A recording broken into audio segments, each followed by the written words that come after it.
I'm Melissa Chalker, Executive Director of the New Jersey Foundation for Aging. Welcome to Aging Insights.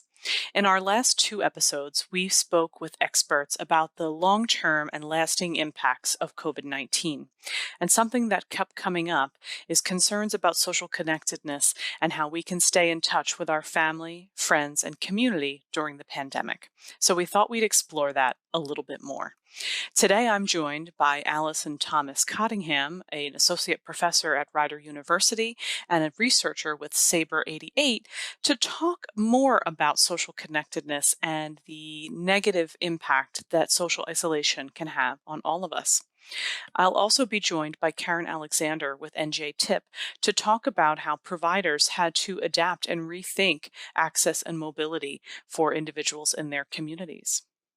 So, Allison, welcome back to Aging Insights. You joined me in 2019 to talk about social isolation and its impact specifically on older adults. And I'm so happy to have you back with me today to revisit that conversation. But before we get into all of that, if you could remind our audience who you are and a little bit of your background.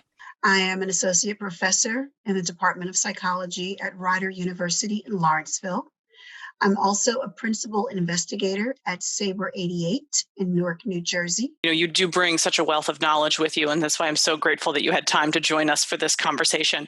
As I mentioned, the last time you were here, we did talk about social isolation and specifically the research that's been done and the negative impact that it has on one's health. But if you would just remind the audience also what we mean when we say social isolation and what that might look like for people. First of all, social isolation, which we have to say very slowly and deliberately, social isolation is as dangerous to one's health as being obese, as smoking, as being physically inactive. Older adults who report being socially isolated are more likely to die sooner than those who don't report being isolated. They're also more likely to experience declines in mobility. And they're also at increased risk for mental health conditions, including depression. Mm-hmm. And so one of the things that, I also want to make really clear is often people will say social isolation and then they'll say loneliness as if they're the same, and they're not the same thing. They're similar, but I want to make like a distinction. So social isolation is quantitative, it's objective. It is very easily measured. Often researchers will ask people about the number of contacts they have in a period of time or the number of friends in their social group. And so we can measure whether or not someone is socially isolated. Loneliness, on the other hand, is subjective. It's qualitative. And loneliness is a person's personal perceptions of feeling that they don't have adequate social supports. And so loneliness is a more personal thing that varies from person to person, whereas social isolation is more objective. And a really nice way to kind of merge the two is we all know people who are alone, but they're not lonely, right? So you can be a person who lives alone and enjoys your alone time and looks forward to the end of the day when you go home alone and it's quiet.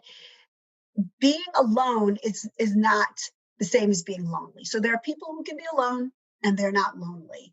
And so we're going to talk about social isolation, but I'm going to kind of lump them. And really, I'm talking about people who are alone and are not happy about being in that state and the negative effects that it has. Sure. I think last time we talked about one of the risk factors being that people who live alone, that people who live alone are more at risk for social isolation. But you make a really good point between those two. So thank you for doing that.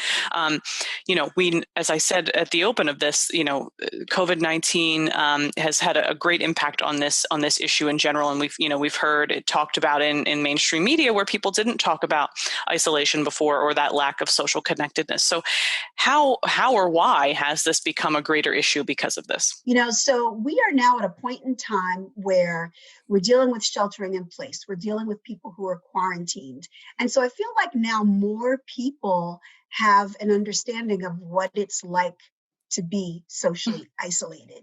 Mm-hmm. And, people are talking about young adults who are, living in dorm rooms and taking classes from dorm rooms, and meals are delivered to their dorm rooms and they don't leave. And so Hmm. I feel like with all that's happening with the pandemic, we are now, most of us are at a point where either we have a personal experience with quarantine or our own social isolation, or someone near and dear to us has that experience. And so I just feel Hmm. like we now are all at a point where maybe we're better able to demonstrate some empathy because we are seeing it, we are living it. And when it comes to older adults, it's really interesting because we know older adults are at greater risk of infection, right? So we have the list of folks who are at risk, right? And older adults are on that list. And so as a result, what we're doing in an effort to protect them is we're putting them away, right? So we're having them, we're moving them away from everyone else, and it's something that we're doing to help them to reduce the likelihood that they'll get infected. But in doing that, we're also placing them at greater risk for all the negative outcomes Hmm. associated with social isolation. So we're cutting them off from the virus, but we're also cutting them off from friends and loved ones, Hmm. which is a Yeah. problem. It is absolutely a problem. We want everyone to remain safe and healthy, but we also want them to be conscious of their mental health and of their emotional well-being. And so that's just as important. So as we explore all the whys and the hows, and we I think have a basic understanding now of the impact that social isolation has, I'd like to shift a little bit to talk about how we can overcome it. So there are these three objectives, or these three things to keep in mind when we're trying to fight social isolation. The first thing that we can do is we can increase the frequency of our social contacts, right? And social contacts, I love, like, at some point you sent me something and you said physical distancing. And I love when people say that instead of social distancing, right? Because yes, we are physically separated, but we don't have to be socially separated or socially apart. And so there are all sorts of things we can do so that we can have frequent contacts. So increasing frequent contacts is one thing. Another thing we can do is increase the size of our social network. So introduce more people into our social network. And we're going to talk in a little bit about some interventions. And some of those interventions will provide examples of people who are doing things so that they have more people in their social network, their social circle. And the last thing is to improve the quality of social supports. And so, having social contact is important, but it also needs to be like high quality social contact. And so calling someone to say, hi is one thing, but calling someone to say, hi, how are you? Can you tell me about your day? I'm interested in what's going on with you is another thing. So increasing the frequency of social contacts, the size of our social network, and the quality of our social supports is hugely important. You mentioned that we would get to some specific interventions. So do you want to, start talking Yeah. about that with kicking it off with this option of virtual connection? So New Jersey is really varied, and different programs work in different locations. And so New Jersey has put together a whole bunch of programs that are really innovative to help older adults who are dealing with sheltering in place and possibly dealing with feeling isolated or feeling lonely. And so the first one that I want to talk about is telephone reassurance. And so that's the thing that I talked about a moment ago, calling someone not just to say hi, but to actually talk to them. How are you doing? To provide them with some, information about maybe other programs, to provide information about nutrition services. But this whole idea of connecting with someone on a regular basis is something that's really important. So telephone reassurance was a really nice one. And then there are these really creative things, like some senior buildings are now doing something called doorway coffee and cake. where seniors, so first of all, we all know we love the smell of coffee in the morning, right? And Mm-hmm. so what they do is they brew a big urn of coffee in the hallway to get the smell going in the building. And then residents sit in their doorways and they drink coffee, and they're 6 feet apart from each other, but they get to engage and have conversation in the doorways of their buildings. And so it gives them a chance to connect with the other people in their building. Mm-hmm. Similarly, some senior centers are doing doorway bingo. You know that there are all sorts of classes that are still being offered, but virtually. So a lot of senior centers are still offering Zumba, and they're still offering computer classes and Italian and all sorts of language classes. And again, it's virtual. And I know one of the things that we do in New Jersey is we have these nutrition centers where seniors go, and it's a senior center that provides meals as well. And I know for some seniors, these nutrition centers are not only the main source of a meal and they rely on the meals they get at these nutrition centers, but I know also for some seniors, these nutrition centers are the place where they actually get to see their friends and they get to interact. I did want to also, just because go back to something you said earlier about the difference between loneliness and social isolation, because one group we haven't talked about yet is caregivers. Caregivers are at great risk for all sorts of negative outcomes, including mental health struggles. Because again, I think you said it, you think, okay, they're not alone, they're with another person, but the quality of the relationship, depending on the condition of the person for whom you're providing the care, it may not be a reciprocal sort of relationship where you're getting a lot of support, or maybe the person is unable to communicate. And so I think people make the assumption, oh, they're not alone, they're with their spouse, right? But that relationship may not be one that provides a lot of support. In addition, when you think about caregiving, caregivers make huge sacrifices, and so I think that we need to also think about caregivers and what we can do for caregivers as well. Well, I really think you've shared a lot of great information with us and given our audience a lot to think about, Allison. So I appreciate that. And just in wrapping up, I want to tell people, if they're feeling isolated, to reach out, to call for help, whether it's a family member, a friend, as I said, or there's some great programs and opportunities. And the best place to start is your county office on aging or your local senior center, because not only what they provide, but who else they can connect you with if you need mental health resources or other things. So definitely. The resources are out there. Mm-hmm. Great. Thank you so much, Allison. This has been a wonderful conversation. I appreciate your time. Thank you. Okay. Allison gave us a lot to think about and offers some great suggestions about staying connected. However, we might still be thinking about how access and mobility factor into this conversation. On our next segment, we're joined by Karen Alexander to talk about how technology can be used to help transportation and other providers adapt during the pandemic. Hi, Karen. Thanks so much for joining me today. I'm really happy to have you here so we can have a conversation about transportation and mobility and all kinds of great things. Can you first tell our audience a little bit about yourself and about the work that you do at NJTIP? I'm the managing director of NJTIP at Rutgers, and we are the New Jersey Travel Independence Program. Our mission is to teach older adults and people with disabilities how to use the public transit system and other mobility options in New Jersey.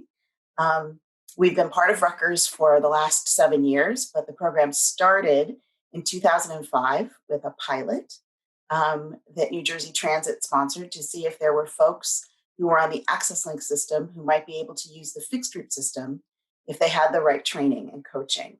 And that pilot was successful. It became a little nonprofit. And then that nonprofit got absorbed into Rutgers in 2013. Today, we have services in 12 different counties. We have 461 people who've graduated from our one-on-one training program, and about 12,000 that we've trained through group settings, meaning older adults, people with disabilities, and then also we work with counselors, teachers, professionals who work with those populations to help them learn about the transit system as well.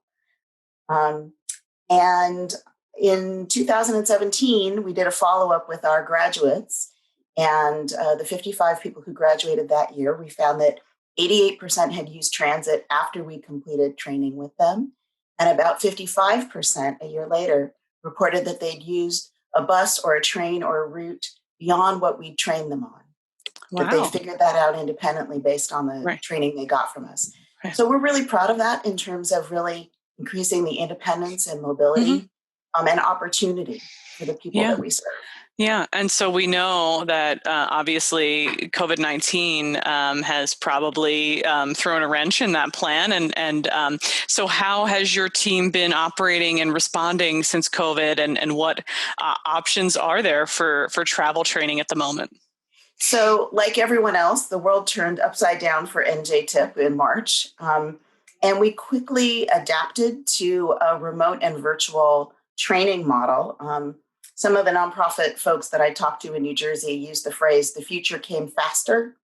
And I think we experienced that as well. And by April, we were able to start doing remote and virtual travel training with individuals and with groups, and incorporating the guidance from the CDC in terms of physical distancing, proper hygiene, safe community skills, and how to use a mask, of course, and wear it properly. We were not on vehicles. We were following the governor's orders. But we created a whole curriculum that could be delivered via platforms like this instead of in person. And then I'm pleased to say by the end of September, we were able to go back out onto buses and trains and do in-field training. We had adapted our curriculum to include COVID-19 safety guidance. And we are able to provide limited travel training in the field for what we call essential trips at this point. Most of our training is being done virtually and remotely. But when you get to the point where there's a job or a class or a caregiving responsibility or a medical appointment, we will go out into the field and make sure you really have those skills to do it safely. Yeah. And we hope to continue to do that. Yeah. There's so much that everyone is dealing with and learning and adapting to, right? And a lot of the work that you do, while it focuses on transportation, is really about mobility, right? It's really about people's ability to get to things, services, places. As we think about, as you said, the future coming sooner, how has that view changed because of COVID? Yeah, I think that's a really good question, Melissa. And it's certainly something that you and I have talked about over the years. We've always said, if you can't get to it, it doesn't exist for you. And our experience with the pandemic has really turned that around into, if it can't get to you, it doesn't exist for you. And we've really seen that over the spring and summer. Some of the examples I've been looking at in terms of this question of access versus straight mobility are things like, there are transit systems throughout the country that were parking Wi-Fi buses in neighborhoods so that kids could go to school who didn't have internet access. That kind of portable access could be stationed outside senior housing buildings so that older adults who may not have internet access could get telehealth access and order groceries and participate in online activities, in terms of virtual visits and worship. There's no reason we couldn't adapt that to other populations beside schools and the school day. Another one that I think is interesting and that we've seen sort of a version of here in New Jersey. In Seattle, they have what's called the Civic Coffee Hour, where older adults meet virtually with civic leaders to explore programs and services. And they do it on Microsoft Teams so that it can be captioned in multiple languages. So you're creating the civic engagement via online platforms. And I think all of that's really interesting in terms of making those connections. I think the last thing to just sort of point out is when you look at the travel patterns of older adults, people over the age of 75, we tend to focus on medical trips, but when you look at the national household travel data, what you see is most of those trips that they're making are for shopping and errands and social and recreational trips.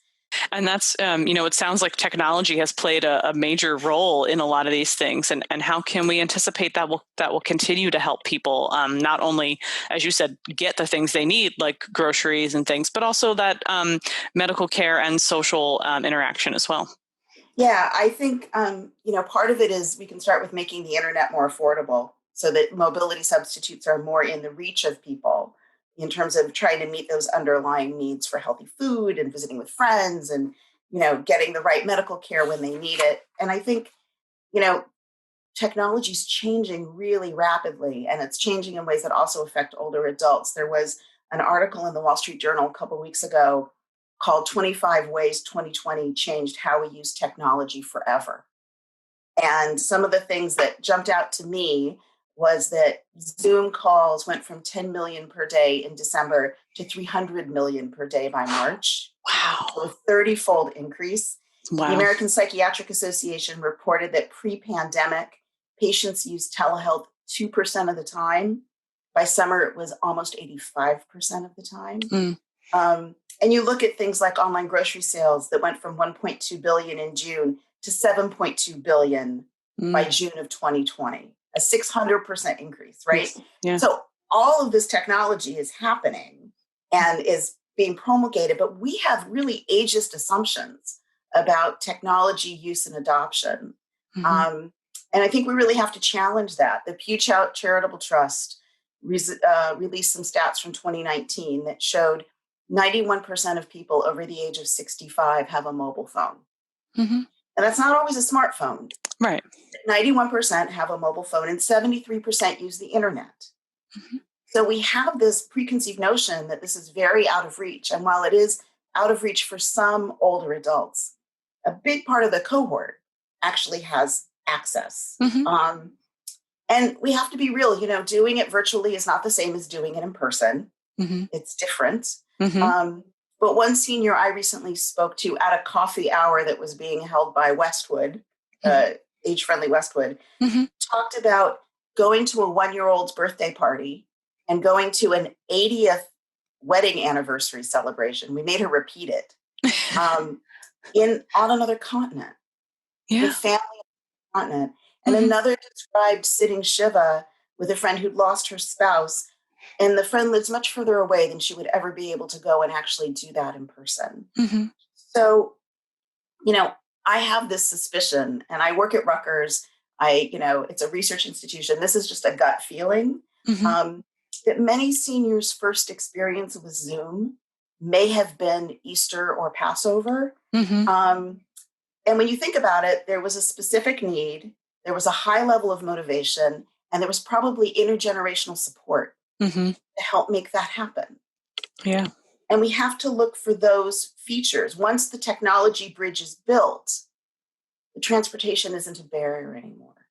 No, it's great. Those are all wonderful points, and I think that it's as you said, the future is here already, right? The future came faster. The future came faster. It sure did. I did just want to go back briefly to in the beginning. You mentioned that as part of your travel training, that sometime in September you did actually get back on buses and trains, and so I wanted to see if you could tell us a little bit about how New Jersey Transit has been operating and what people can anticipate in terms of COVID precautions on public transportation if they still need to take it. Yeah, absolutely. So we did go back out, using guidance from the governor, the CDC, Rutgers University's own guidance to focus on being safe in the community and on transit. And early in the pandemic, there was concerns that public transit was a hot spot, but the research subsequent to that has shown that's not the case. It's, being on transit in and of itself is not a thing that's a high risk thing, but you have to be careful and you have to follow safety protocols. You have to keep your distance. You have to wear a mask. You have to wash your hands, just like you would in any other place going out in the community. And really focusing on lower contact options, things like purchasing your ticket using a phone app. There's great guidance on the New Jersey Transit website. They have a whole section called The Road to Recovery, and it lays out all of the things one might want to consider when going out. What we have seen is that essential workers are still using transit, especially here within the state. And I heard a report from Kevin Corbett, the executive director at New Jersey Transit, at a meeting last month, that he said in September, local bus service was back up to 70% of the pre-COVID levels, and light rail was about 55%. Well, rail service into New York has seen big ridership declines. A lot of those people are able to work virtually. Essential workers, the people who, stock the grocery shelves and, keep the buildings open, those folks are traveling locally and they're using buses and they're back on those buses. Um, a couple of things I can say in terms of using the system safely. One of the features New Jersey Transit has added recently to its app is a feature where you can see how crowded your bus or train is that you're thinking of taking. So you can see if it's red, green, or yellow. And if it's a bus, there's another one coming in a few minutes, you might want to wait for the next one. And now you can have that information literally in the palm of your hand. It's part of the mobile app. Um, so they get that people are concerned and, wanting to do things safely and trying to put technology into the hands of their customers so they can make good decisions about being out and about safely. Karen, before you go, anything else you want our audience to know? Yes. First of all, I just want to make sure folks know that if you're over the age of 62, you can use reduced fare, showing your proof of age. And that immediately saves you 50% on the bus or the train. And that's really important in terms of using that anytime and all the time that you might want to travel on New Jersey Transit. Every local bus is accessible.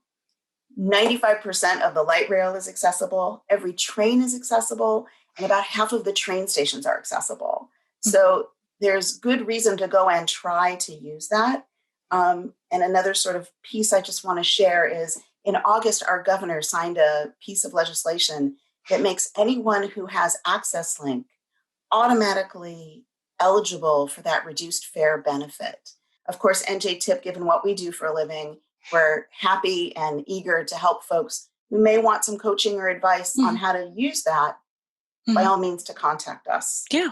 I was going to say we should tell people how to get in touch with NJTIP. So what's the best way?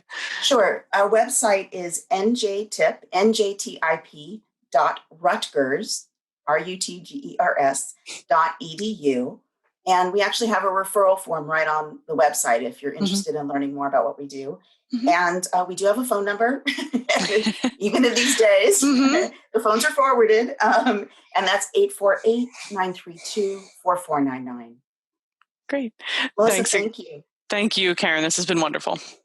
Thank you for watching this episode of Aging Insights. For more information and to watch previous episodes, please visit our website at www.njfoundationforaging.org. We hope that you found this episode helpful. Please know that there are resources out there for you if you're dealing with social isolation or if you need access or information about transportation. If you or a loved one need assistance, please call the mental health hotline at 1-866-202-HELP. That's 1-866-202-4357. To learn more about transportation and how to ride public transportation safely, please visit njtransit.com or call them at 1-800-727-2287. And do feel free to reach out to Karen and her staff at NJTIP by finding them online or giving them a call at 1-848-932-4499. And remember, another source of information and connectedness during this time is your County Office on Aging. You can find their numbers on our website, or you can call the state hotline at 1-877-222-3737. And please, wear your mask, wash your hands, and stay a safe physical distance, but remain socially connected.